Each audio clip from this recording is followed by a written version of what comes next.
here. Interesting game with the Carolina Panthers, new head coach. Might even be a new quarterback. I don't think Baker's banged up. Going into Los Angeles Rams.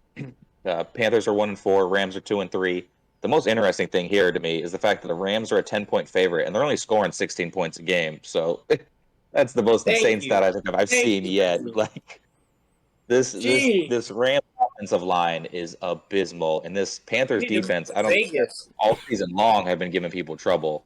So that's an interesting one for me. That's a hard one. Honestly, I think the only thing in the fact is the fact that there's a new coach, and there's probably going to be the new quarterback stepping in. So it could be a scenario like Skylar Thompson or Kenny Pickett versus Buffalo, and that's what they're seeing. But it's hard because the Panthers defense is still really, really good, and that Rams offensive line is really bad. That Rams offense is really bad besides for Cooper Kupp. But I'm going to go Rams here just because you don't know what you're going to get from the Panthers. It's just you got to go. It's just a safe pick. There's nothing special about it. I can't even tell you if I think the Rams are a better team if the Panthers were healthy. To be honest, the way the Rams have been playing. I want to chime in real quick before you go, Ed. To the Carolina defenses being so good. J.C. Horn, Frankie Louvi, and Xavier Woods all on the injury report right now. So to look forward to. But go ahead, Ed. I was gonna say I think.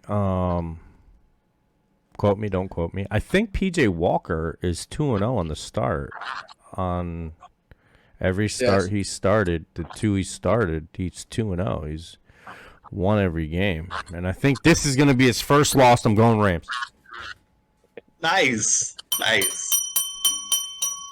Mr. I'm going to Upset. follow Eddie, and I think P.J. Walker catches his first loss. I'm going Rams. I think the point spread is laughable in this one. I think Carolina completely rallies because dude's gone. Honestly, I think this is a breath of fresh air for everybody involved. Now, do I think that they can put it all together and win at the Rams? That's what the question is. It's a tough one to swallow, but I'm going to go Carolina on the upset. Because the Rams have been that bad. They've really been that bad, and they did nothing to improve coming forward to a week. I get how bad Carolina is, and I've been trying to kind of make excuses to this, that, and the other, but the Rams just have been that bad, and I can't say that Carolina stacks up much differently. Like, if I didn't look at the records and I just looked at the teams out there, what I've seen from each team is pretty similar to each other. So I'm going to go upset here. I'm going to go Carolina. Cooper Kupp's Cooper Kupp's like 10 times bigger than every DB on the Panthers. Cooper Kupp's like 10 times bigger than every DB on the Panthers. Okay, well, for the record, Running Routes podcast listeners, Charlie said off camera he was going to beat me in the picks this week, and that's not the way to do it. It wasn't me to say that. Pick loud in the last game. He can have the crazy pick this game. All right. I know. You know, I gotta take shots. I'll pick up that. I'll trade you games on that Jets pick against the Packers. It's all good. Ooh. For sure. No, but it's. I can see it behind the Panthers because they're getting that defensive coach that he was a defensive assistant. He's a longtime Panther. He's been there off and on for 10 years over the past 12, he went away for a little bit to go coach somewhere else, but he's got the support of the town and of the players and of obviously the people in charge. So yeah, sometimes, I did. Not only is the coach gone, but now Baker's not going to play this game too. I think there's going to be a lot of good vibes just with the whole team, like taking a breath of air because DJ Moore is going to get the ball this game. I guarantee you PJ Walker is going to get DJ Moore the ball. McCaffrey is going to be a focal point in the offense. I guarantee you. So, I think you're going to get one of the best games from Carolina right now. And the fact that all this stuff happened, it's a young team. I don't think they're a young team is easily motivated by simple things like this. Now, if this was a veteran-laden team and they're kind of feeling like their season's in the tank type of deal, then I might look at it in a different way. But this is a young team that's just looking for direction. And if this coach comes in, says the right things, and just gets these boys fired up, they know it's not a top-notch, defending Super Bowl champion that they're going in to face. They realize in that locker room, or they should, that this is a winnable game for them. They see that 10.5 points up there. I think lots of people are going to come in with a chip on their shoulder, and I think they got the possibility to eke it out. And I just don't feel comfortable just going Rams. I really don't. There's nothing that's made me feel comfortable about picking them. You better block Aaron Donald. Right. You better block Aaron Donald. Oh, yeah. For sure. But, all right. Interesting. Next game, though. We got interesting development here with the NFC West matchup. Arizona Cardinals 2-3 going into Seattle 2-3. Arizona's a 2.5-point favorite. Battle NFC West of who's the real deal, because that's kind of what it's going to come down to, I think, this week. Cardinals had almost sent Philly into overtime. They missed that last-second field goal, so they took the L. Seahawks lost the shootout with New Orleans Saints. It's an interesting one. I guess I'll have to go Cardinals with the fact that they can slow the Philly team down a little bit, that they can slow whatever offense is coming there for Seahawks, like, as crazy as that offense has been. They can slow that down, and then the Cardinals will be able to move the ball on the Seahawks team. Everybody's moving. The Seahawks right now are playing similar to Detroit, where they got a great, offense is doing its thing, but the defense isn't holding up its own. So for that, I got to go Cardinals. Yeah, it's a tough one. Divisional game. This one's tough, Picked Seattle last week. Didn't happen. They just barely lost to the Saints, Just barely. I think this is just going to be another game, It's just going to be another one of those games. Who makes the least amount of mistakes here, I don't know who I want, to be quite frank. But I'm just gonna go. I'm gonna go Seattle. I'm gonna go Seattle.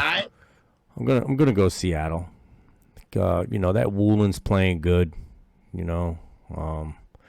Yeah, Geno's playing good still, right? And then we're gonna get to see Walker. The rookie, Kenneth Walker, is going to get the majority of the carries here. So I think that's going to be fun. We're going to get to see that. I can't wait to see some of that, We get to see this defense and try and get up on Kyler Murray here, you draft to beat the team in the division. I'm going Seattle here. I think Seattle's potentially going to be able to edge out Arizona Cardinals' aging defense. How about you, Nick? Eddie, I'm going to Arizona Cardinals.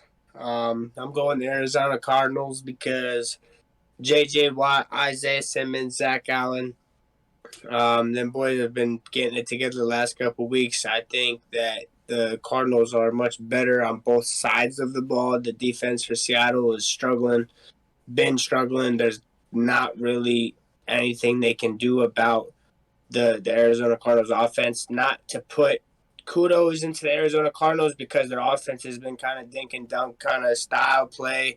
But for them to give the Philadelphia Eagles offense a problem like that, I think they're going to give the Seattle Seahawks offense even more of a problem with Rashad Penny being out. We're going to get to see some Kenneth Walker this game. But I think that they're going to struggle, and I think Geno Smith makes his first mistake this game. I think he throws a pick, maybe a couple of them. Geno Smith, quite the quarterback this year. Definitely, they counted him out, but it's because he didn't answer them. So we'll see what he can do against the Arizona Cardinals. It's going to be a statement game for the Seahawks, I think, if they can win this game. Solid secondary for Seattle, but everything else is struggling to stop any offense. So to see what the Arizona Cardinals did against the Philadelphia Eagles last week, I think they have the talent and the grit to get over, and the veteranship on the defense to get over on Seattle. So I'm going Arizona Cardinals. J.J. Watt's playing in this game. He's playing.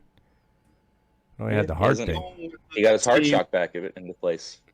Yeah, he's doing just fine. I know he had the heart thing, the skipping. Yeah, he's good. He's good. That's all that matters in this game is your heart. Good for him. I'm glad he's healthy. And your shoulder pads and the zebras. You got to watch out for those zebras. They're everywhere. The zebras. What do you think, Charlie? I'm going with the Cardinals. I feel like they're going to win. I feel like they're going to win the turnover battle. I like the two safeties that they got back there, Baker and Thompson. I agree with Nick. I think, it'll come down to a Geno Smith type of mistake. But on the flip side of it, the team Seattle has struggled with and really ultimately lost to have been the teams that run the ball, and that's Philly, that's San Francisco, and those type of teams. And that is not the forte of the Cardinals. But I think Kyler Murray has a nice game against their defense. I think he is the pseudo running game this game. I think this is a Kyler Murray type of game. I think they end up covering the 3 points. I don't think it's a blowout. I think it's relatively close. I think Seattle's going to be in one-score games all year long. I just don't think this is one that they're going to come out on the victorious side here. Not that I believe in the Cardinals at all, but they've been playing better ball since they got off to a really slow start. They've looked increasingly better each week. Philly was a superior opponent last week, so I was surprised they were that close with Philly. So, yeah, I'm going Arizona. Yeah, I feel a lot more comfortable with Arizona if they weren't throwing so many shots at each other between the quarterback and the coaches. Because there was Kyler blamed the coaches on the fact that he spiked it on 3rd and inches and not just ran another quick play. And I was like, dude, he thought it was a first down. That's tough. Yeah, that's tough. How about you know where the line of scrimmage is, buddy? How do you think it's first down? It's 3rd down on the clock. What do you mean? He spiked it on 3rd down. You might have thought it was a first down when you ran it, but now that you're at the line and the fucking scoreboard says 3rd down. I saw in an interview or something that he was blaming it to the fact that the coach had said, "Hey, he spiked the ball." They didn't tell him that he missed the first down or something like that.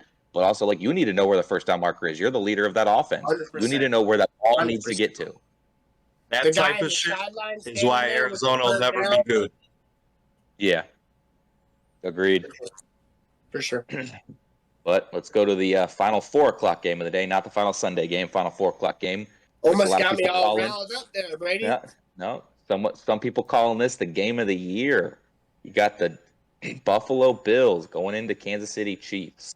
Buffalo is a 2.5-point favorite here in Kansas City. That's kind of a shocker, to be honest. Yeah. This is a tough one This one's a real tough one to pick because both offenses are really good. The Buffalo Bills have the edge here on defense, pretty handily, but the Chiefs have the edge here in the run game pretty handily because the Bills again have no run game whatsoever. Pretty much since Dable left, they've lost their run game. I guess you can say it is what it is, but I don't know. I guess I'm gonna go Chiefs in the run game. I'm gonna do it. I'm gonna go Chiefs in the run game at home. They can do enough to slow the Bills team. And if the Bills are just coming in too crazily hot and the wide receivers think they're better than they are because they beat up on Pittsburgh last week, that they are dropping passes.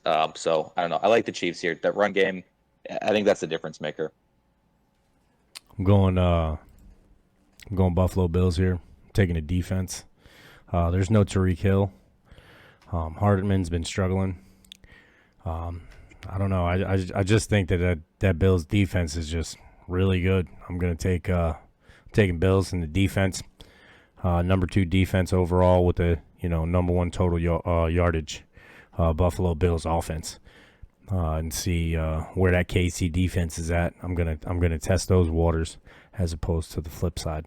So I'm taking the Buffalo Bills. How about you, Nikki?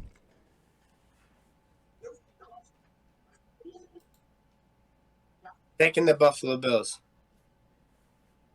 Buffalo Bills are going to win this game by double digits. I think that Tyreek Hill has been mentioned too many times this season as far as being absent from the Chiefs. Travis Kelce, 4 touchdowns last week.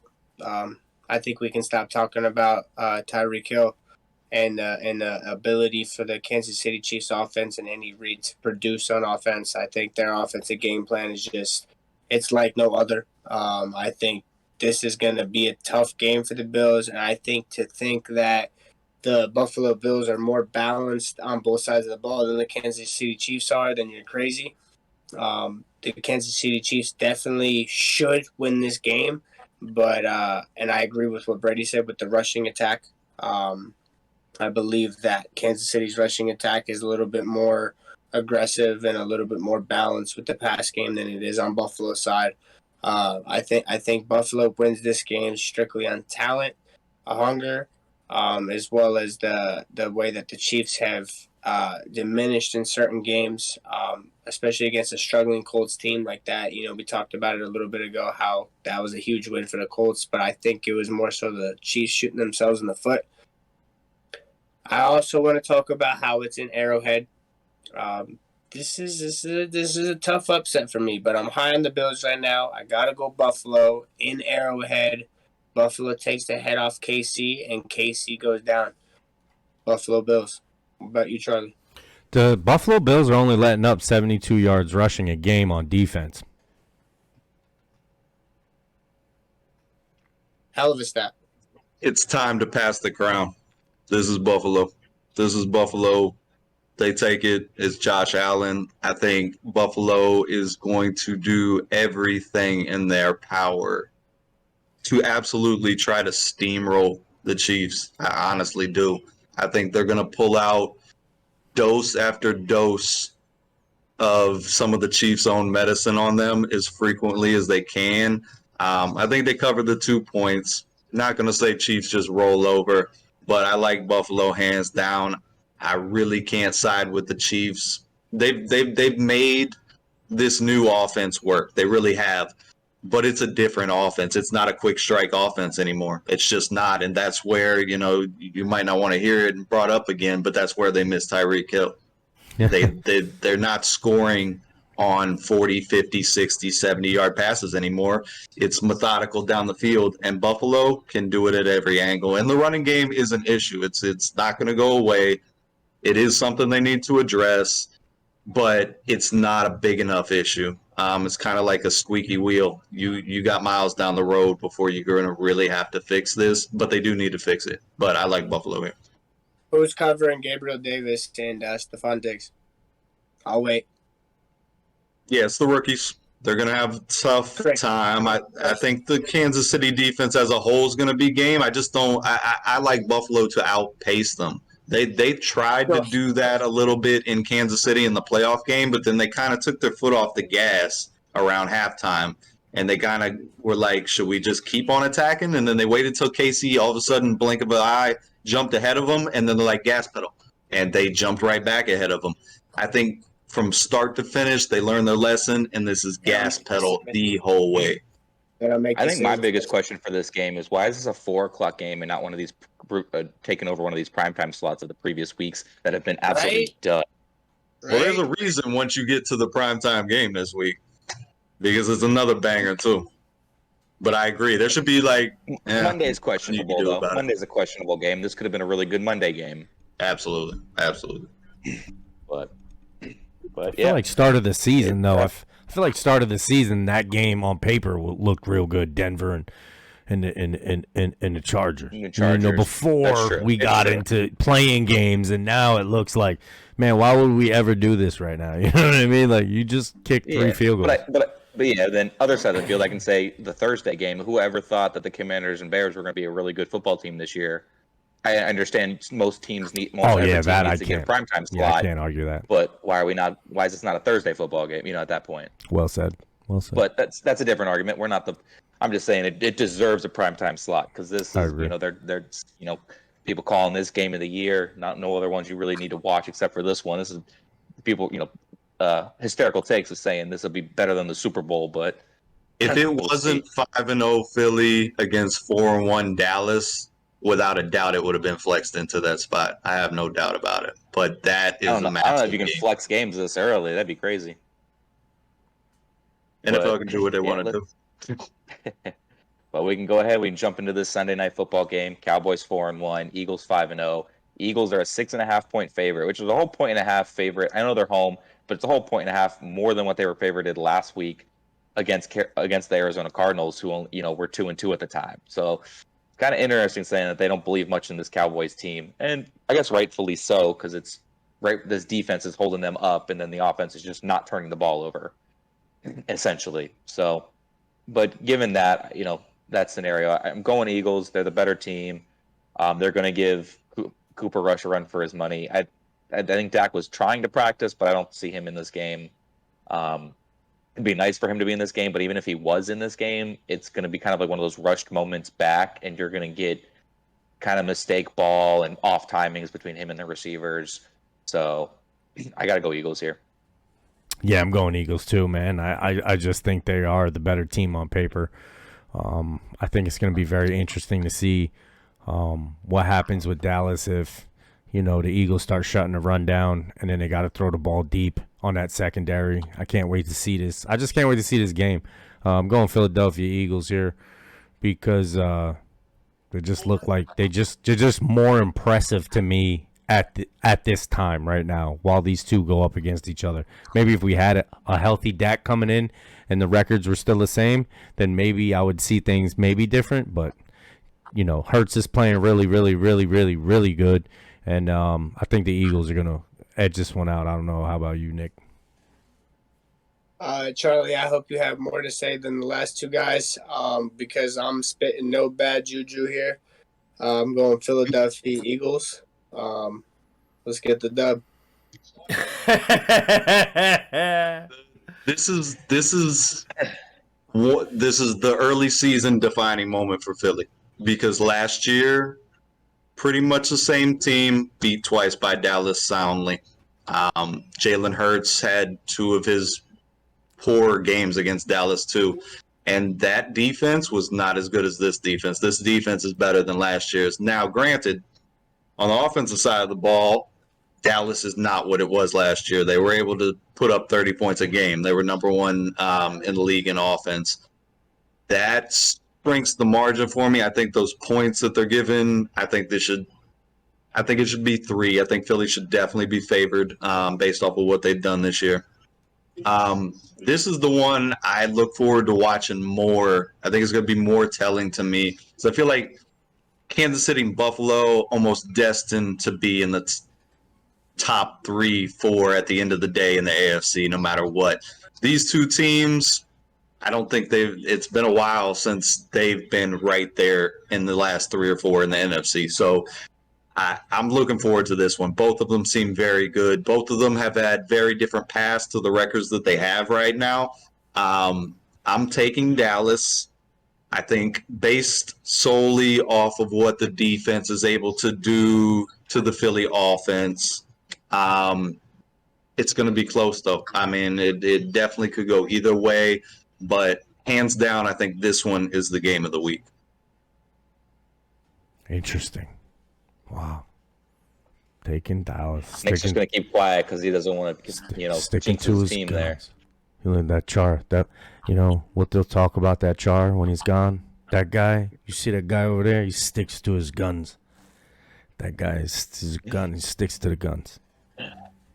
It's just the eyeball test. It's just the eyeball test because the teams that have given Philly problems since they've gone on this run fest and Jalen Hurts has found his stride, Dallas twice and the Tampa Bay Buccaneers. And it's been about the defense just clogging up that run game, being fast, being gang tackle to the ball, and that's what Dallas's defense does.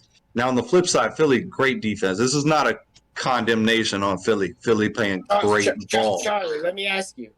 Is your pick based on Cooper Rush starting, or is it on Dak Prescott starting? Either one.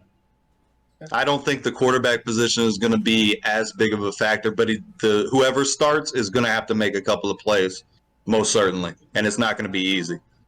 I think this is going to be a lower, more defensive game on both sides. Philly's been averaging about 24 points at the end of the day in the past couple of weeks. Dallas is averaging about 20, 23 points at the end of the day in the past couple of weeks. So I think it's going to be around that kind of scoring, and it's going to be a great game. It's going to be a great game. With some defensive scoring. They've done that with some defensive scoring. You think Dallas is going to get a defensive score here on the Philly? Okay, that's a stretch. I think that's a stretch. But look, Jordan, I'm gonna touch on a little bit. Jordan Mailata is coming back this week. Third best NFL left tackle in the league. Right tackle Lane Johnson is the number 1 ranked NFL right tackle in the league. has went 987 snaps without a QB hit. He's went 1,100 snaps without 1,100 and some change snaps without a QB sack. Big facts.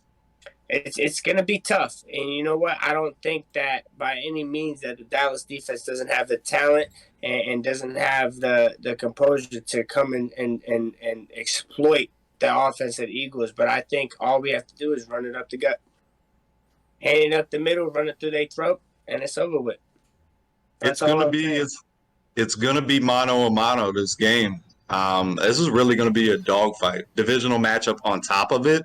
This is gonna be a dogfight. It's gonna, like I said, this is the one I'm looking for. As much as I like the matchup of Buffalo and Kansas City, and I like the matchup of the Giants and the Ravens, but this one right here, and it's gonna be in prime time. I think it's going to be absolutely This is the rivalry right here. This is the rivalry of the NFL right here. Let's get it. This is the toughest defense Philly's seen this year, so. That's true. But we'll see. Let's jump into this Monday night game, though. Final game of the week. Denver Broncos 2-3, going into the Chargers 3-2. Chargers are 4.5-point favorite. Broncos last played last Wednesday, where they ended up thinking it out, losing in overtime to the Colts. Chargers won their shootout battle with Cleveland. Broncos get extra days here to prep, and going all the way into Monday, they get lots of practice time, lots of time to recover from those injuries they had suffered in that Colts game. But given all that, I'm still going Chargers. Me too. There's nothing on this You haven't seen anything enough on this Broncos offense to say they can keep up with a Chargers defense that can put up 30 consecutively week in, week out.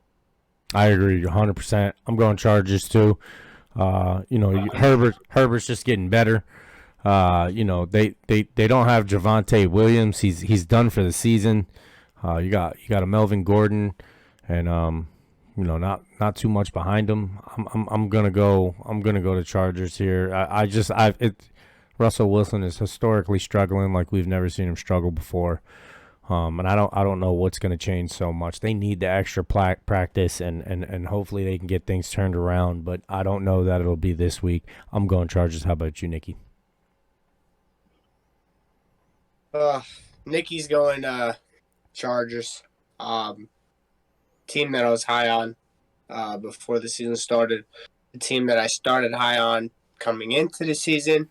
Now I'm starting to fall off a little bit. But this is just a matchup for me that I feel like Chargers are going to take the win.